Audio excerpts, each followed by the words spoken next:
데살로니가서 후서 그 3장 말씀에 여러 가지 교훈이 있는데, 첫 번째 교훈은 기도의 삶의 중요성에 대해서 알려주고 있어요. 사도 바울은 마지막에 데살로니가에 있는 사람들한테 인사하기를 우리를 위해서 기도해 주라 라고 이야기를 해요. 주의 말씀이 너희 가운데와 같이 퍼져나가 영광스럽게 되기를 원한다. 지금 이제 사도 바울과 일행이 고린도에서 사역을 하고 있는데, 그 고린도 사역 여정이 매우 힘들었거든요. 그래서 기도를 해달라고 하는 거예요. 복음이 어떻게 해요? 퍼져나가도록. 많은 방해 요소들이 있었다라는 거잖아요. 또 하나의 기도의 제목이 뭐냐면 2절에 보면 우리를 부당하고 악한 사람들에게서 건지시옵소서. 말씀을 전하는데 그 대적자들이 있어요. 고린도에 일하는 그 지역에 있는 사람들이 바울이 이렇게 전도하지 못하도록 방해하는 그런 대적자들이 있었잖아요. 그들에게서 어떻게 해요? 건져내달라고. 그리고 복음이 힘있게 전파되게 해달라고. 그런 기도 부탁을 하고 있습니다. 여러분, 바울이니까 말씀도 잘 전하고 또 열정적이니까 또 담대하고, 그래서 사역을 잘할 거라고 생각하지만 바울도 어떻게 해요? 기도 없이는 사역할 수 없다라는 거예요. 그걸 알려주고 있어요. 그래서 여러분, 우리가 이게 스스로 기도하는 거 너무 중요하거든요. 근데 저도 여러분 목회 사역을 위해서 기도로 이 사역을 감당하는 거 중요해요. 그런데 다른 사람들도 저를 위해서 기도를 많이 해줘야 되는 거예요. 여러분도 마찬가지예요. 여러분 스스로 신앙생활을 할 때 기도의 생활은 너무 중요해요. 그런데 주변에서 중보기도도 너무 중요해요. 사도 바울이 이걸 보여주고 있는 거예요. 많은 어려움들이 있잖아요. 내적인 싸움도 있고 그런 예적인 그런 방해들, 어려움들이 있어요. 신앙생활하는 여정 속에서. 기도 없이는요, 이 삶의 문제를 해결해 갈 수 없다는 것을 알아야 돼요. 겸손해야 되겠죠. 기도의 삶의 특징은요, 겸손이에요. 겸손한 사람이 엎드려집니다. 그래서 그런 면에서 우리 기도의 삶의 그 중요성을 데살로니가 후서 3장이 알려주고 있다. 또 하나의 그 알려주는 이야기는 뭐냐면, 하나님을 바라보는 삶이에요. 첫 번째는 기도의 삶이고, 두 번째는 하나님을 바라보는 삶인데, 데살로니가 교인들도 어떻게 해요? 어려움이 많다라는 거예요. 바울만 어려움의 그 직면에서 사역하는 삶이 아니라 데살로니가 사람들도, 성도들도 어려움이 많다라는 거예요. 왜요? 거기는 많은 대적자들이 있기 때문에. 제우스와 같은 신을 숭배하는 사람들이 있잖아요. 우상 숭배하는 도시예요, 데살로니가 도시가. 그리고 로마 황제를 신으로 여기는 사람들이잖아요. 로마 황제가 진정한 왕이다, 세상에 통치하는 왕이다, 이렇게 생각하니까, 그래서 여러분 그 힘의 세력으로 살았던 사람들이잖아요. 그런데 예수 믿고 나서부터 어떻게 해요? 이 사람들로부터 박해를 받아야 되는 거예요. 계속해서 교회사에서 교회를 대적하는 그런 적그리스도와 같은 그런 힘의 세력들이 계속 등장하잖아요. 로마 황제가 죽으면 다음 황제는 괜찮을 줄 알았는데 어떻게 해요? 또 무서운 사람이 등장하는 거예요. 또 무서운 세력들이 등장하는 거예요. 얼마나 힘들겠어요, 신앙생활은 여전히. 경제적으로 또 사회적 속에서 여러 가지 제한을 많이 받는단 말이에요. 그리고 말씀을 거짓되게 가르치는 거짓 교사들, 이런 사람들이 문제죠. 삶을 다르게 해석해버리는 거예요. 말씀으로 세상을 바라보게 해야 되는데 다른 필름을 집어넣어버린 거예요. 그래서 신앙생활을 어떻게 극단적인 종말론주의자가 되어버린다든지 기복주의가 된다든지, 그죠? 정말 그리스도가 이 땅에 오시지 않는 사람처럼 살아버리는 그런 방자하게 우리의 삶을 살아버리게 한다든지, 어떻게 구원을 얻는지도 잘 못 가르쳐주고 구원 받은 이후에 어떻게 사는지도 못 가르쳐주는 그런 거짓된 교사들이 있다라는 거예요. 그러니까 여러분 신앙생활하는 게 쉬워요, 어려워요? 어렵죠. 분별하는 것도 어려워요. 그러니까 바울이 이때 우리가 뭘 해야 되냐면 하나님을 바라보는 삶인데요. 3절에 보니까 주는 미쁘사라는 건 신실하다라는 거거든요. 그 신실하신 하나님이 어떻게 한다고요? 너희를 굳건하게 하신다. 데살로니가 후서에서 2장에서도 이야기하죠. 우리로 하여금 굳건하게 서라고 이야기하신 주님이 어떻게 해요? 2장 마지막 절에서 주님이 우리를 굳건하게 하신다고 하거든요. 우리를 누가 붙잡아 주냐는 거예요. 누가 우리를 붙잡아 주냐는 거예요. 우리는 그래서 주님을 바라보는 거예요. 악한 자에게서 지키시리라. 누가 지켜주는 거예요? 주님이 지켜주는 거예요. 사도 바울도 지금 고린도에서 사역을 할 때 누가 지켜주냐고요. 주님이 지켜주. 그래서 기도로 부탁한 거잖아요. 왜냐하면 이런 대적자로부터 벗어날 수 있는 건 주님밖에 없는 거예요. 계속적으로 대적자들이 일어나죠. 또 다른 모습으로. 누가 지켜주냐고요. 주님이 지켜주시잖아요. 주님을 바라보라 이거죠. 그래서 여러분 이 우리 주님은 더욱 우리를 굳건하게 하시고 악한 자에게서 지키신다라는 거예요. 또 하나 이야기하는 게 뭐냐면 말씀에 붙들리는 삶을 살아야 된다. 기도하는 삶, 주님을 바라보는 삶, 말씀에 붙들리는 삶이라는 게 뭐냐면요. 4절에 보면 우리가 명한 것을 너희가 행하고 또 행할 줄을 우리가 주 안에 삭신하노니, 바울이 성령의 감동을 받아서 그들에게 말씀을 전해 주었다라는 거예요.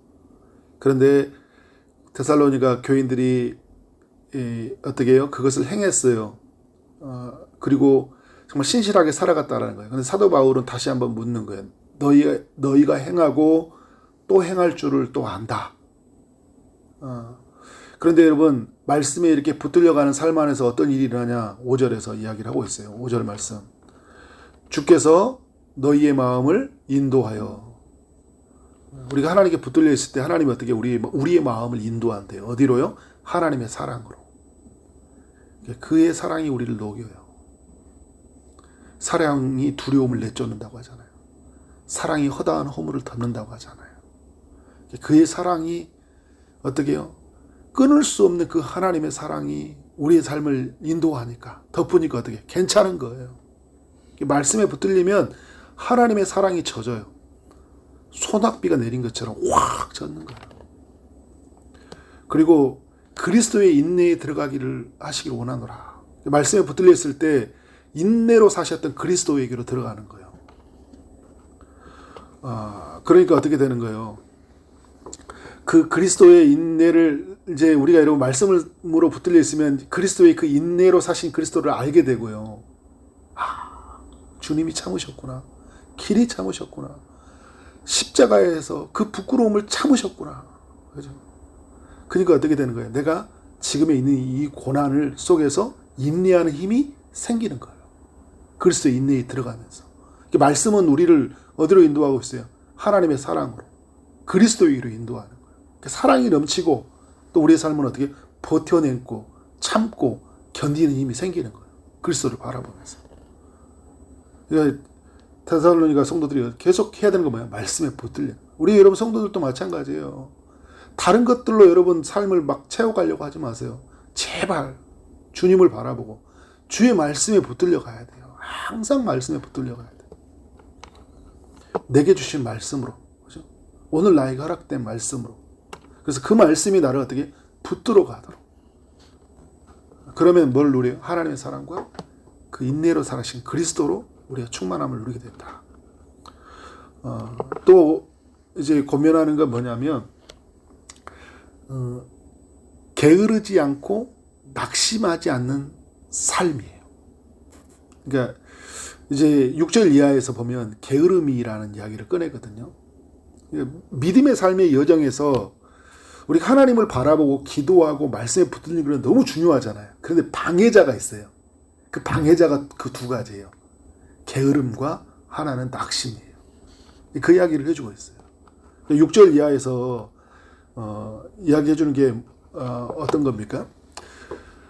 형제들아, 우리 주 예수 그리스도의 이름으로 이름으로 명하노니 너희를 명하노니 게으르게 행하고 우리에게서 받은 전통대로 행하지 아니하는 모든 형제에게서 어떻게 해요? 떠나라 이야기하고 있어요. 게으름이라는 건 이제 우리 옛 본성 안에서부터 나온 거죠. 옛 본성 안에서부터. 그런데 이게 또 영향력을 받아요. 주변에서. 근데 이 영향을 줬던 사람들이 이제 그 적대자들, 거짓된 가르침을 주는 자들이잖아요. 그래서 여러분, 극단적 종말론주의자들은 우리 삶을 너무 긴장하게 만들어서 막 집 팔고 땅 팔고 막 이렇게 가게 하고, 또 이제 재림이 없다 라고 말하는 방림주의로 가는 사람들은요, 어떻게 해요? 너무 이 땅에 사는 동안 게으르게 살아가요. 그러니까 하나님에 대한 사명도 없고 비전도 없고 부르심도 없어요. 이 사람들은 오늘 하루를 어떻게 살아야 되는지 삶이 없어요. 미래에 내가 하나님을 어떻게 만나야 될지, 내가 오늘 어떤 모습으로 내가 준비되어지고 내가 어떻게 하나님 앞에 성결함을 이루고 살아야 될지 처절한 그 복음 안에 싸움이 없는 거예요. 삶을 잃어버리게 만들어버리겠어요. 잘못 배운 거죠. 그리고 잘못 훈련해 세운 거예요. 내 욕체의 욕구를 좀 더 자자, 좀 더 쉬자, 내일 하자. 말만 많이 하고 책임지지 않는 삶으로 살아가도록 이 거짓된 교사들의 가르침이 있다라는 거예요. 그래서 여러분, 성경은 우리로 하여금 계속적으로 부지런함을 이야기해요. 게으르지 않는 삶들. 그리고 7절부터 9절까지는 뭐냐면 바울이 게으르지 않게 살았다. 질서 있는 삶을 살았다라고 이야기를 해요. 자기 삶은. 그러면서 10절에서 이야기하는 게 뭐냐면 바울이 그들과 함께 있을 때 말해줬던 이야기가 있어요. 워낙 막 좀 방임하면서 자기 삶을 무절제하게 살아가고, 그리고 자기 삶을 규모 없이 살아가니까 질서가 없어요.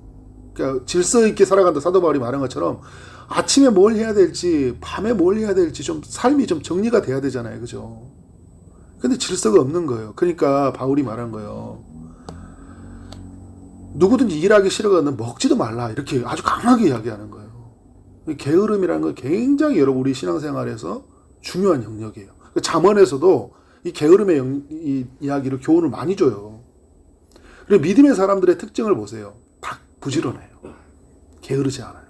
하나님의 말씀에 비침을 받은 사람, 성령의 인도를 받는 사람들은 어떻게 계속적으로 게으름과의 싸움을 가져요. 게으름과. 근데 우리의 이 본성이 게으르단 말이에요. 그래서 새로운 본성, 성령 안에 새로운 본성은 어떻게 해요? 그 옛 본성대로 살지 않게 해요. 어떻게든지 시간이 남으면 어떻게 해요? 막 그런다고 해서 막 강박관념으로 산다는 게 아니라 의미 있게 살려고 한다고요. 의미 있게. 적절한 쉼도 있어요. 나눔도 있습니다. 사람들과 만나는 차 한잔 마시는 시간도 있어요. 그런데 이게 질서가 있다라는 거예요. 열심히 6일 동안 일하고 하루에 쉼이 있고, 하루 동안 열심히 일하고 저녁 때 편히 자는 쉼이 있고, 그죠? 잠깐 열심히 일하다가 한 잔 커피 한 잔 마시는 쉼이 있어요. 이런 조화 질서가 있어요. 그런데 이게 무질서하면 이게 다 깨져요. 다 깨져. 어떻게 해야 될지를 몰라요. 하루의 삶, 일주일의 삶, 1년의 삶을 어떻게 경영해야 될지 몰라요. 성령이 우리 안에 오셨잖아요. 지혜를 주시잖아요. 그죠? 성령은 질서 있게 만드는 영이에요. 우리를. 그죠? 공허하고 흑암의 깊은 이에 누가 있다고요? 하나님의 영이 운행하신다고 하잖아요. 무질서한 세상에 성령이 어떻게 해요? 이 세상을 운행하신다는, 질서 있게 만들어 가시기 위해서 성령이 일하시거든요. 그러니까 끊임없이 우리가 성령을 구하면서 질서 있게 살아가야 된다. 그래서 11절에서 게으르게 행하고 도무지 일하지 않냐고 일만 만드는 자들이 있다 하니, 이제 그런 사람이 다 있다는 게 아니에요. 그런 사람이 있는데 12절에 권면하고 있어요. 예수 안에서 권하기를 조용히 일하고 어떻게 해요? 자기 양식을 먹으라. 그러니까 어떻게 땀 흘리고 수고해서 얻은 것으로 먹으라는 거예요. 그죠? 부지런하게 살라는 거죠. 그래서 또 하나가 있어요. 또 하나 뭐냐면 게으르지 않는 삶이고 방해하는 게 또 낙심이라는 게 있어요. 이건 이제 게으름은 부정적 요소라면요, 이 낙심은 이제 긍정적 요소에서 나오는 거예요. 뭐냐? 자, 13절에서 얘기하잖아요. 형제들아, 너희는 선을 행하다가 어떻게 한다고요? 낙심하지 말라. 열심히 이제 봉사하는 사람들이 뭘 겪는 거예요? 열심히 봉사하다가 낙심이 되는 거예요. 그래서 여러분, 이제 그 주변에 있는 사람들이 낙심하도록 만드는 요소들이 있잖아요. 그죠? 뭘 그렇게 열심히 해. 근데 그 게으른 사람들이 또 있고 그 게으름을 조장하는 가르침을 주는 사람들이 또 이런 데에서 걸림돌, 그러니까 여러분 낙심, 실족이라는 거 걸려 넘어진다는 거거든요. 그러니까 걸려 넘어지게 하는 일들이 있는 거죠. 뭘 그렇게 교회만 그렇게 뭘 그렇게 열심히 해. 집사님, 권사님, 장로님 그렇게 안 하셔도 돼. 다 해. 어떻게 해요? 열심히 못하도록 만드는 거예요. 근데 뭐가 돼요? 낙심이 되는 거예요. 아, 왜 나만 또 다 해? 그렇죠? 이런 것 때문에 낙심이 되는 거예요. 선을 행하다가 여러 가지들이 삶의 요소들이 어떻게 해요? 대적자들이 우리가 하나님 나라를 위해 살아가도록 오늘 하루를 규모 있게 질서 있게 살아가도록 할 때 어떻게 그렇지 못하도록 방해하는 것들이 있어요. 그때 어떻게 막 낙심이 되는 거예요. 근데 오늘 주님이 말하잖아요. 선을 행하다가 뭘 하지 말라? 낙심하지 말라. 왜냐하면 여러분 하나님이 우리의 인생 가운데 일하시기 때문에 오늘 제가 처음에 주를 바라보라고 했잖아요. 주는 미쁘사 너희를 굳건하게 하시고 악한 자에게서 건지신다 이야기하잖아요. 그리고 우리 주님이 어떤 주님이에요? 16절에서 마지막 인사말인데 평강의 주께서 주님 우리에게 평강을 주시고 때마다 일마다 그 뭘 주신다고요? 평강을 주신다. 하나님이 때마다 일마다 하는 일마다 하나님께서 우리한테 평강을 주시니까 어떻게 해요? 그리고 그 하나님 우리와 함께 하시니까 낙심하지 말고 우리는 어떻게 묵묵히 우리의 일을 하고 살아가는 거예요. 주님의 부르심을 따라 살아가는 거예요. 정말 하나님만을 바라보고 정말 하나님이 그 은혜 주시기를 간구하는 삶으로 그리고 하나님의 이름이 이 땅에 드러나도록 그죠? 우리는 그렇게 살아가야 된다. 그러니까 데살로니가 후서는 우리가 전서 후서는요 너무 많은 교훈을 우리 가운데 성도들에게 주고 있어요. 말씀이 오늘 우리에게 주는 말씀으로 살아가는 삶이 되어지길 원합니다. 그렇게 말씀에 붙들려서 정말 하나님께 영광이 되기를 주의 이름으로 축원합니다. 기도하도록 하겠습니다. 하나님 아버지 데살로니가 후서의 말씀을 통해 교훈하여 주시니 감사합니다. 우리 삶의 여정에서 기도의 삶이 너무나 중요하다는 것을 알려주시니 감사하고 또 하나님을 바라보는 것이 또 너무 중요하고 말씀에 붙들리는 삶 또한 너무 중요하다는 것을 알게 하시니 감사합니다. 주님, 또 우리의 믿음의 여정에 방해하는 요소들이 있습니다. 우리 안에 있는 그 옛 본성인 게으름과 싸워야 되는 그런 어려움들이 있고 또 믿음의 삶의 여정 속에 순간순간 낙심이 될 때가 있습니다. 주님께서 우리의 삶을 건지시고 정말 하나님이 원하시는 그 은혜의 삶으로 나아가도록 인도하여 주옵소서. 평강의 주님이 오늘 또 순간순간마다 우리가 일할 때마다 평강을 주시고 또 우리와 함께 하신 그 하나님과 함께 풍성함을 누려가는 삶이 되도록 인도하여 주옵소서. 오늘도 여러 기도의 점을 가지고 기도하는 모든 심령의 주님이 찾아오시되 특별히 아픔 중에 있는 이들에게 치료의 강선을 비춰주실 줄 믿습니다. 취업을 준비하는 이들, 결혼을 준비하는 이들, 임신을 준비하고 출산을 준비하고 시험을 준비하는 이들, 또 마음의 고통 안에 있는 모든 이들에게 은혜를 베풀어 주옵소서. 예수 그리스도 이름으로 기도를 싸움나이다. 아멘.